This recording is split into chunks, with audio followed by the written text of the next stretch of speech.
दोस्तों, एक कहावत है, पूत के पांव पालने में दिखने लगते हैं। कांग्रेस महासचिव प्रियंका गांधी पर यह पूरी तरह से अप्लाई होता है। एक्टिव राजनीति में जब से उन्होंने एंट्री मारी है, तब से उन्होंने कई मौकों पर साबित कर दिया कि उनकी राजनीति विरोधियों की रणनीति ध्वस्त करने में असरदार है।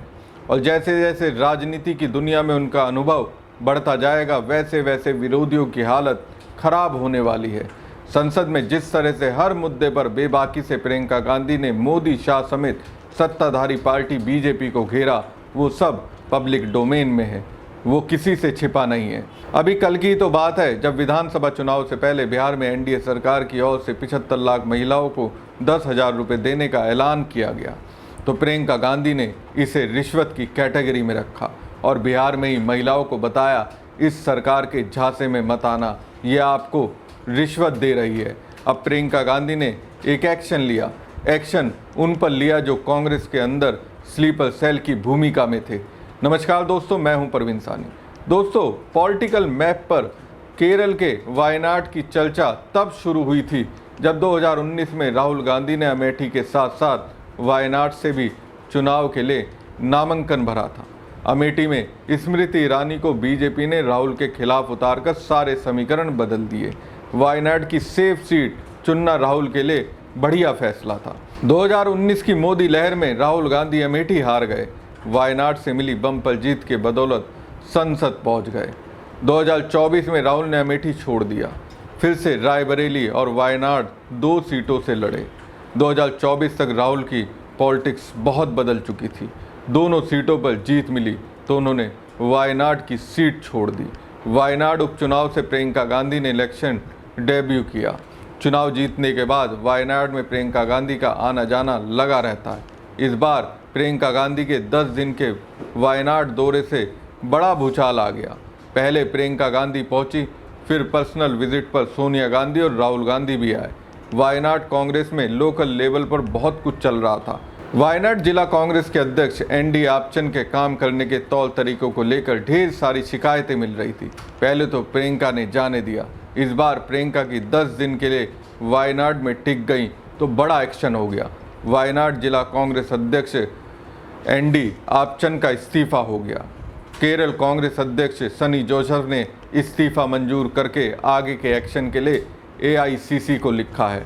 एडवोकेट टीजे इसाक को नया वायनाड अध्यक्ष बनाया गया है।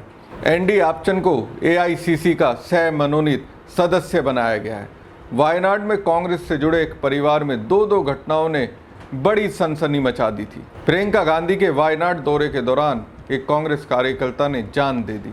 फिर जिला कांग्रेस के ट्रेजरर रहे एनएम विजयन की बहू पद्मजा ने जान देने की कोशिश की। विजयन और उनके बेटे पहले ही जान दे चुके थे। दोनों हादसों का कनेक्शन वायनाड कांग्रेस की गुटबाजी से जुड़ा माना जा रहा है। बहू ने आरोप लगाया कि ससुर की मौत के बाद जिला कांग्रेस ने आर्थिक मदद का वादा किया था, जो पूरा नहीं किया गया। इतने बड़े हादसे की भनक जब हाई कमान तक पहुंची, केरल कांग्रेस ने दिवंगत नेता विजयन का बैंक लोन चुकाकर मामला शांत किया। प्रियंका गांधी का लंबा वायनाड दौरा भी कई विवादों का कारण बना। जिला कांग्रेस अध्यक्ष अपाचन ने आरोप लगा दिया कि प्रियंका के दौरे के बारे में उन्हें कोई जानकारी नहीं रहती। उनका इस बार का दौरा भी राजनीतिक कम रहा। उन्होंने 10 दिन बिताए, लेकिन वो वेकेशन या फैमिली वेकेशन जैसा था। प्रियंका के आगे पीछे ना तो कांग्रेस की बड़ी भीड़ दिखी, ना उन्होंने ऐसी कोई कार्यक्रम किए। प्रियंका के दौरे पे सवाल उठाकर भी अपाचन ने संकेत दिया कि कम से कम वायनाड जिला कांग्रेस से प्रियंका गांधी की केमिस्ट्री बहुत अच्छी नहीं चल रही है। एक कहानी ये भी बताई जा रही है कि जिला कांग्रेस का नए सिरे से पुनर्गठन किया जाना था, लेकिन बात नहीं बन रही थी। अब आपचन के इस्तीफे से पेंडिंग चल रहा ये काम हो जाएगा। केरल में अगले साल विधानसभा चुनाव है। लोकसभा चुनाव में तो कांग्रेस को कहीं कोई दिक्कत नहीं आई, लेकिन बीजेपी लेफ्ट पूरा जोर लगा रही है कि वायनाड में गांधी परिवार चैन ना ले सके। राहुल गांधी के खिलाफ लेफ्ट की बड़ी नेता एन राजा को उतारा तो बीजेपी ने प्रियंका के खिलाफ नवैया हरिदास को लेकर कड़ी टक्कर देने की कोशिश की। केरल में कांग्रेस लोकसभा में बहुत मजबूत है, लेकिन विधानसभा चुनाव में सत्ता वापसी का चैलेंज है। वायनाड अब कांग्रेस के लिए केरल कैपिटल है। वहाँ की हर हलचल का मैसेज पूरे केरल में जाता है। वायनाड लोकसभा सीट के अंदर 7 विधानसभा सीटें हैं जहां कांग्रेस अजेय नहीं है। पिछले चुनाव में कांग्रेस केवल 4 सीटों पर जीत पाई थी। 2 सीटें लेफ्ट ने निकाली, 1 सीट कांग्रेस की सहयोगी पार्टी मुस्लिम लीग ने भी जीती।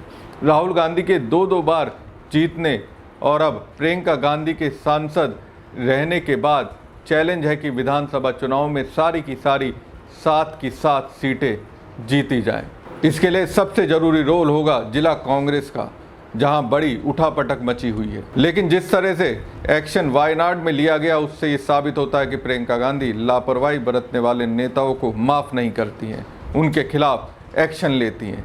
अब समझिए, अगर कांग्रेस के अंदर प्रियंका गांधी को बड़े पैमाने पर जिम्मेदारी दी गई तो फिर उन स्लीपर सेल की हालत क्या होगी, जो प्रसिद्धि पाते तो कांग्रेस से हैं लेकिन कांग्रेस के अंदर रहकर बीजेपी के लिए काम करते हैं। हमारी खबर आपको कैसी लगी कमेंट बॉक्स में कमेंट करके जरूर बताएं। साथ ही पेज को ज़्यादा से ज़्यादा लाइक और शेयर कीजिएगा। धन्यवाद। खुद देखना पड़ेगा कि कौन सी पार्टी, कौन सा गठबंधन हमें सम्मान दे रहा है। और सम्मान का मतलब ये नहीं है कि चुनाव के 10 दिन पहले 10,000 रुपए पकड़ा दिए, हमें खरीदने की कोशिश है। ये हमारा सम्मान नहीं है। हमारा सम्मान तब होगा जब आपको मानदेय, हर महीने का मानदेय सही मिलेगा। सम्मान तब होगा जब आपको पैरों पे खड़े होने के लिए पूरी तरह से सरकार आपका समर्थन करेगी।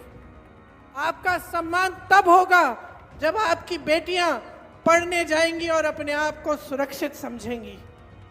और मैं आपको सीधा सीधा बता देती हूं कि भाजपा की सरकार, नीतीश जी की सरकार आपको कभी इस तरह का सम्मान नहीं देंगे। 20 सालों से इनकी सरकार चल रही है। आप आवाज उठाती हैं तो क्या होता है? यहां मंच पे कहा, आप आवाज उठाती हैं तो आपका मुंह बंद किया जाता है। पुलिस आ जाती है आपको पीटने, आपको गिरफ्तार करने के लिए। क्यों? अपराध कर रही हैं आप। अपराधियों को तो गिरफ्तार नहीं किया जा रहा है, लेकिन आप आवाज उठा रही हैं, आप अपना हक मांग रही हैं। आप कह रही हैं कि मैं 8 से 10 घंटे काम करती हूं, मुझे ये 1,000-1,500 रुपए का मानदेय, ये 3,000 रुपए का मानदेय स्वीकार नहीं है। मुझे सम्मानजनक मानदेय दो। तो आपको पीटा जाता है, आपको पकड़ के थाने ले जाया जाता है। ऐसी सरकार कभी आपका सम्मान नहीं कर पाएगी।